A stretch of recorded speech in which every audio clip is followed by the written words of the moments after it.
I'm Steph Stoppenhagen. I work for Black and Veatch, and I'm really focused on smart cities. I've been completely entrenched in everything smart cities for the past 10 years. So I'm older than I look. But thrilled to be here. We're going to talk about smarter regions and how do they get smart together. I think a great example was yesterday. Did y'all go to the Peach Tree? Now I'm starting to talk Southern, and I'm from the West Coast. That was funny. Is this too loud? Is this right? Um, uh, Peachtree Corners, great example of really leading in a region, not being the big city of Atlanta, no offense, but leading as a small city and doing really innovative things for the people. I was impressed there. It was innovative. They've come a long way. So I thought that was really great. Um, and so coming into San Diego, we have the same type of thing. We're talking about smarter regions being smarter together. So on stage here, we've got Jason Anderson, who leads up the Cleantech San Diego, which really is kind of that cohesive piece that brings that whole region together. Um, really creating those partnerships, getting all the cities together, and really learning, doing lessons learned about what the cities are doing and how can we evolve this as a region. So he's going to talk about that a bit. And then we kind of have the hero on the stage, and that is Gary Halbert from Chula Vista.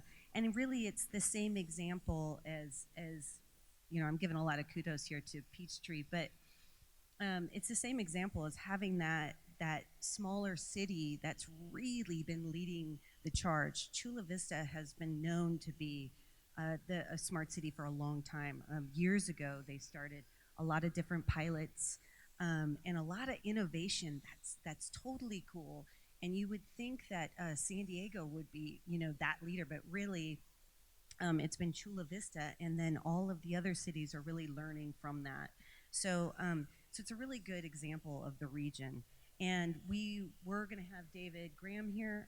He couldn't make it. He's from Carlsbad, and it's the same example of a smaller city really helping to shape that region and to be smarter. And I think Gary will probably give some examples from Carlsbad too. So anyway, great to have you guys here. We'll start off with Jason, kind of talking about Cleantech San Diego. Sure, thanks, Steph. And I think I have some slides somewhere. Uh, Maybe I'm in control of them. I am. All right. So thanks for having us here, Steph. Thanks for getting us here. I'm going to talk a little bit about some of the things that are happening in the greater San Diego region. So just a second of background on Cleantech San Diego. We are actually a trade association that was formed 13 years ago to really support the development and deployment of clean tech and renewable energy in the greater San Diego region. About 6 years ago, we launched the Smart City San Diego Collaborative. When we first launched it, we called it the Smart City San Diego Collaborative, and this gentleman to my left quickly noted that we should change it to smart cities, that this wasn't just about the city of San Diego, but that we live in a county of 18 cities, and there's other cities that are doing much more work than just the city of San Diego.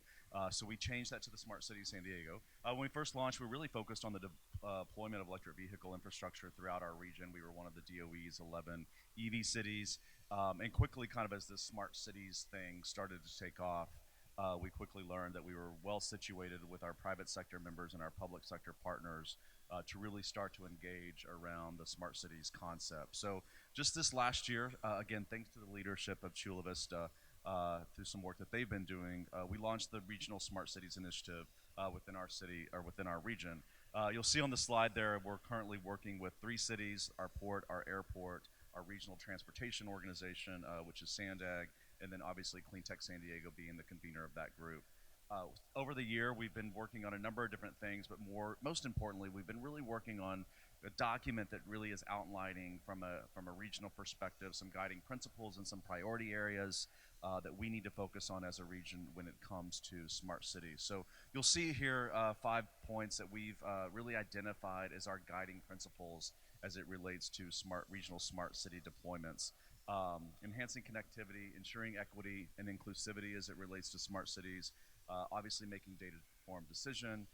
This is really an economic development play for our region to some degree, and how can we use this to accelerate economic development opportunities for the San Diego region, and then also facilitate digital transformation through open, secure, accountable, et cetera, privacy policies throughout our region. So as we think moving forward about implementing regional smart cities projects, these are the guiding principles that we'd like to kind of touch back on every time we look at areas. These are the opportunity areas we've identified for our region. I won't read these off. There's probably nothing here that's surprising to anyone. But the 3 biggest areas that we see are mobility and transportation, energy, and public safety. Obviously, these things don't kind of sit within jurisdictions and they go outside of jurisdictional boundaries. And so when we think about regional smart cities approaches, those 3 areas really are highlighted as some of the top priorities. So right now what we're doing from a regional perspective is working with a couple of cities, as I mentioned. We actually are getting all the cities in our region, thanks to Gary and others, together week after next to really talk to them about what we've been doing. We really see that there's opportunities at scale. We want to allow for autonomy at our cities and let Chula Vista and San Diego and Carlsbad continue to do what they're doing, but there's power in partnerships. So from a regional perspective, want to really start thinking about how we can deploy technologies at a greater scale versus just inside an individual jurisdiction. So as I mentioned, we've done a regional smart cities inventory of the agencies we worked with. We came up with, I don't have the number with me, but I think it's about 100 or so kind of smart city projects in our region. These were smart city projects before smart city actually existed, I think. But things around our region that have been happening, and we're doing this so we can show other cities what other cities are doing and help them learn from that. We're also working on privacy policies that cities can adopt, so that vendors can come into our region and there's kind of a uniform policy around privacy and those types of things as it relates to our region. Obviously recruiting other jurisdictions, and our goal is to actually execute the plan. So for our regions, again, kind of excluding Chula Vista, who's been doing this for quite a while, cities are adopting smart cities action plans. Those are really kind of built on their climate action plans, and we really want to see projects start to happen. I know Steph would appreciate that. So getting out of that planning phase and actually getting into the execution phase. So a lot of interesting, I know we don't have a lot of time here, but a lot of interesting things happening in our region. Again, thanks to the leadership of Chula Vista. So with that, I'm going to turn it over to Gary to talk about what Chula Vista's been working on. Okay. A lot of pressure. I know, Gary, really. 'cause So first, I'll tell you where Chula Vista. How many of you know where Chula Vista is? Thank you. So for those of you that don't, Chula Vista is a city of about 270,000. We're located about 7 miles south of downtown San Diego, 7 miles north of the border with Mexico. Interestingly, the city of San Diego is the border city, not Chula Vista. So we're kind of like the cream filling in the San Diego Oreo. Yeah. So Chula Vista was selected as one of the 10 proving grounds for AV back under the Obama administration.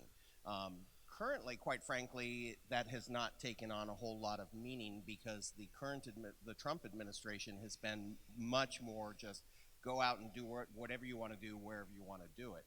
Part of the concern I think we have is, especially as we look at infrastructure to vehicle communications, and we need to have some standardization there. So the movement forward, what I'm seeing certainly in AV technologies are vehicles that are able to just operate in isolation. Then a couple of years ago, we were also selected as one of the 10 proving grounds for UAS. And I'm going to show you a video in a little bit about what we're doing there. But I wanted to talk about the regional approach, and this really comes from the fact that I'd say in most major metropolitan areas you've got multiple jurisdictions. People typically are living in one city and commuting to a job in another city. And if we're going to be rolling out smart city technologies, we need to recognize the fact that they're not going to pay attention to which city they happen to be in as they're going through. So that's why there's a lot of emphasis on mobility. The other one is public safety. All cities, and I'm sure this is nationwide, you have mutual aid agreements between cities. So when you see the video that I'm going to show you in a little bit, think about what if if we're pursuing a car chase, or if there's a major incident in an adjacent city, you need to be able to share the technology base between the various jurisdictions that are out there with their police force. To that end, let me explain what this video is going to be about. So Chula Vista is working with the FAA and Homeland Security, and I'm going to describe the end state, and then I'll explain where we're at right now.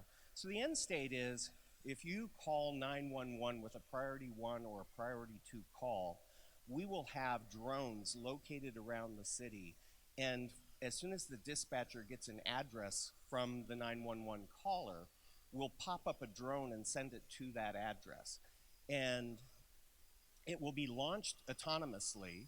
When it gets to the location, the watch commander will have the ability to control, using a mouse, control the camera at the drone.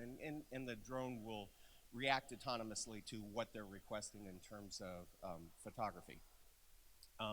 So what we have done so far, we've established a drone location at our police headquarters, and we're launching it. We actually have a pilot standing on the top of the parking structure where we're sending these off from, and we are currently maintaining line of sight. The FAA has already given us approval to not require line of sight, and we can do nighttime flights and we can fly over crowds. But we want to be sure that we're not doing something that drops a drone out of the air on the top of somebody. So to that end, we started doing this in October of last year. We just in the last month have opened a second location. So we're trying to get to the point where we're operating multiple locations. Ultimately, what we will do is put drones on the fire stations, because your fire stations are located around the city in a way that gives you pretty good coverage. When we pop up a drone, we get it to the location within 2 minutes, or just about 2 minutes. The police officer is usually getting there about 7 minutes. So the drone's getting eyes on the situation before the first police officer arrives. So let's go ahead and show this. And before we show the video, if I can, just kind of the relevance to kind of our regional approach. Well, I'm just saying, not to correct you, but what we're trying to do in San Diego is, Chula Vista's been named one of the kind of looking at the AVs and UVs and a number of different things and drones, and so using them as kind of a test bed in Chula Vista, but then how do we expand that into the broader San Diego region? So not kind of getting thinking away from every city trying to go in and do kind of a drone pilot, but letting Chula Vista lead that in our region, and then have other cities look at how they can adopt the same technology and the same service that Chula Vista is doing. And Carlsbad's doing some similar things around traffic management, where we'll start to use them as kind of the proving ground and then let that expand to the broader region. So part of, as we think about this regional approach, is to also identify regional leaders that we have, let them test the technology, and then let that test prove out that technology not only within their own jurisdiction,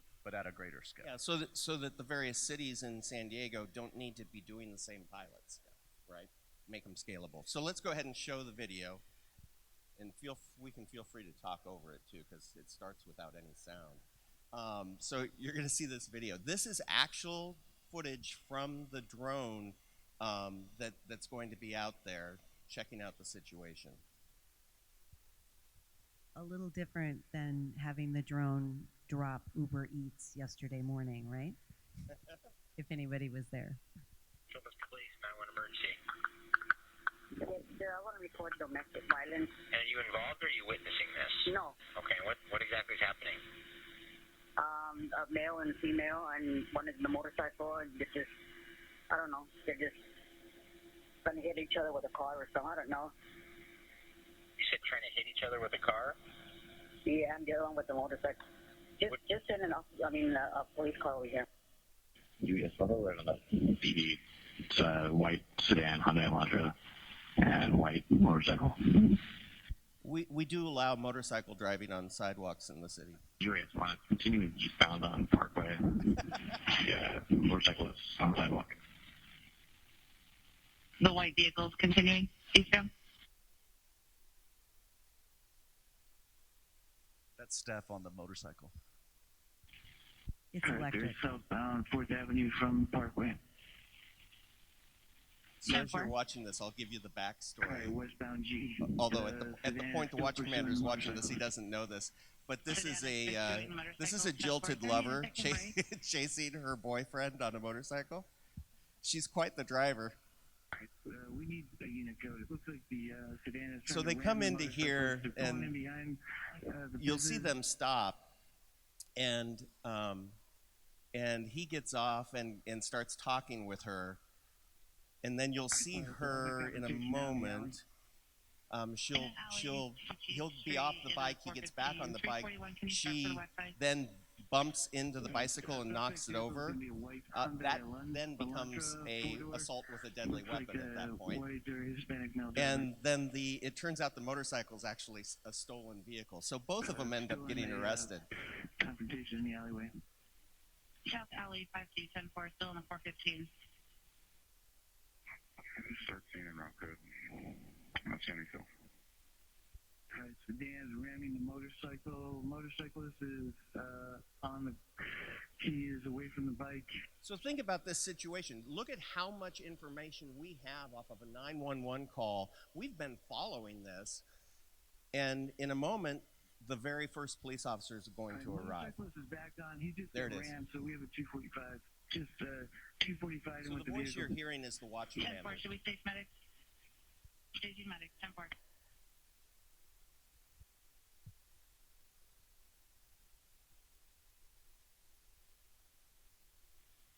There is. So here comes the first police officer.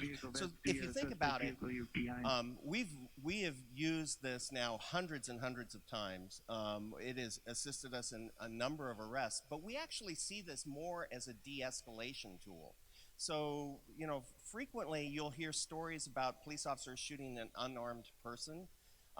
We'll be able to see what's going on at the location. We had a person that was mentally ill at one of our shopping centers come out, and we were able to just keep an eye on the person and wait until he was away from others before we brought police officers in. So it's been very, very successful for us.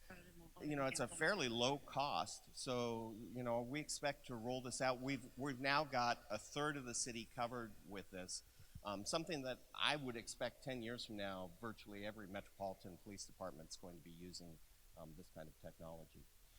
But again, going back to what's the importance of regionally, as a police officer's approaching a situation, they can actually view the drone video from their telephone. So it's so important if we're dealing with a multi-jurisdictional incident that everybody has access to that same technology. It's great. The first step of that was the UAS, right? The approval, and that's what you guys went for, the Chula Vista.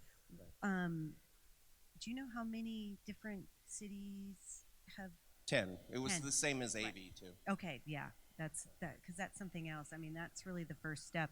And there's so many ways that you can use drones. Also, I mean, you've got LA looking at drones for bridges to get the graffiti off. I mean, there's a lot of Well, and police departments use drones now, but they use them after the fact, right, not as a first responder. So that's the difference in the situation. right. So, it's a great example, especially the jurisdiction deal of they've passed jurisdiction and now someone else has to chase them. So it's a whole public safety deal. Yeah, so now let me jump into something different, and that is, how do you keep a regional program going? So we're getting up and running. It's very difficult, and one of the things that we've found is that as people move, so David Graham, who would have been here, was the Chief Innovation Officer for the City of San Diego, had a lot going on. He moves to Carlsbad, And we kind of see less activity at the city of San Diego as a result. So one of the challenges I think for us is going to be keeping the momentum up. So a lot of the work, as Jason said before, a lot of our work so far has been around building the database of test cases and starting to look at how can we begin to share those and make them scalable throughout the region, and then working on data privacy. But it's keeping that momentum together that I think is going to be the biggest challenge. Yeah, and I think that's a role for an organization like Cleantech San Diego, where we can be that convener of the cities. We can kind of do the work in partnership with the cities, and then we have the ability to bring in the private sector to start to talk to the cities. So engaging kind of both sides of the coin, if you will, but then bringing those together to start thinking about how can we do, what are the use cases that we can test out in our region, and more importantly, what can we actually deploy in our region. And Black and Veatch has been a partner with Cleantech San Diego for quite some time. So, Yeah, so we enjoy With it. us too. And I'll say, I think, from what we're learning so far is that, you need a few leaders. So we've got some, right? We've got, and we're not just focused on cities, but also public agencies as well, as I've noted. But really using those leaders as kind of to stand up and say this is important for a number of different reasons, public safety reasons, obviously a lot of traffic issues down in the southern portion of California. We've got a significant amount of renewable energy that we're generating, so there's kind of that, but really looking at this through kind of an economic development lens as well. So we've identified who those leaders are, and then thanks to Gary, who's a well-known city manager in our region, is now kind of pulling in other cities to help to let them be a part of our conversation and these things moving forward. So I think it's a smart approach, allowing the cities to do the projects that they want to do, that they're investing in, but then at the same time start to inform other cities about how these technologies can benefit not only the city itself, but the community members within the city. So a big part of this is, how do we deliver services back to the communities using technologies in a way that's, equitable, inclusive, all those different things that we talked about as part of our guiding principles. Right. It brings it back around to leading with action. So I think that's really the key here is action. I don't want us, we've got like 35 seconds, but it'd be great if someone had a question that we would answer it.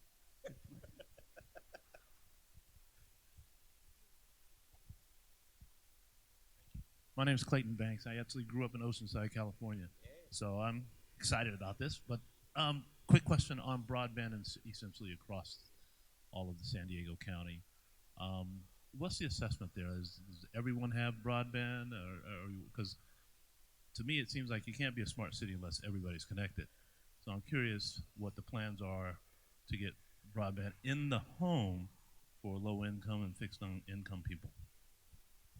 Sure. So we're currently putting together a digital equity and inclusion plan that should be done in the next month or two. And it's focused on 3 pillars.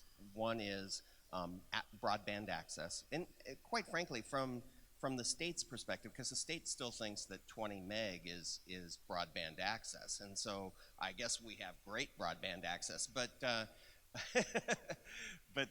so that's one pillar. Another pillar is access to devices, and being sure that kids that are expected to do their homework online have online tools to do that. And then the third one's around digital literacy, and that's not only related to lower income, but it's related to people that just are afraid, the elderly population in particular. But yeah, I mean, we have fairly good availability of access, but it's not in people's homes, and that's where we need to get. And the city of San Diego is undergoing a similar exercise, but again, Chula Vista is leading in that effort as well in terms of really looking at kind of digital inclusivity as part of as it relates to the city. But again, you're trying, I think Melanie Nutters here is doing that work with the city, but trying to then take the lessons learned from Chula Vista and how do we expand that into the rest of the county. And Cox, who I know is a sponsor of this event, has been a good partner in that as well, in providing services into homes within San Diego. Yeah, we want to be sure that whatever we're doing is open for everyone. So digital equity is not just even within your community, it's within the broader region. And actually, if I can real quick, Black and Beach is working with the city of San Diego on an inclusive connected communities roadmap, which is basically a smart cities roadmap for low-income communities. So the city of San Diego is looking at, as they start to deploy more smart cities technology, really starting at the low-income neighborhoods first, proving those out there and then expanding those into the rest of the city, which is somewhat in reverse of what other cities are doing, starting in kind of other neighborhoods, more affluent neighborhoods, and putting kind of the bright and shiny objects there. The city of San Diego is really looking at how do we start in low-income neighborhoods where these technologies could really make a huge difference in people's day-to-day lives, and then expanding them out from there. And we're working with Black and Beach and a number of other partners on that project. Anything else, you guys?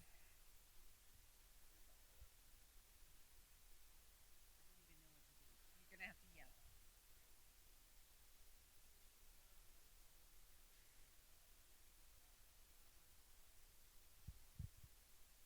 That was largely piloted with the actual camera control being done at the watch commanders.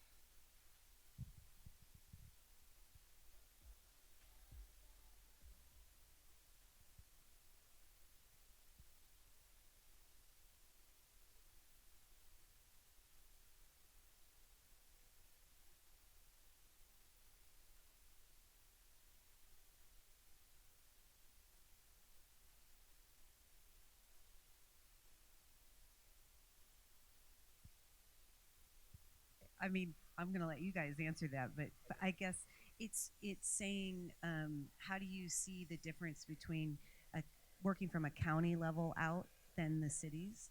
And I guess what I would say, coming from my angle, is your county leader a champion, right? So it's more like if your county has that power and wants to do that, by all means, it's going to work, right? I mean, it's always really about being a champion and getting something to actually happen.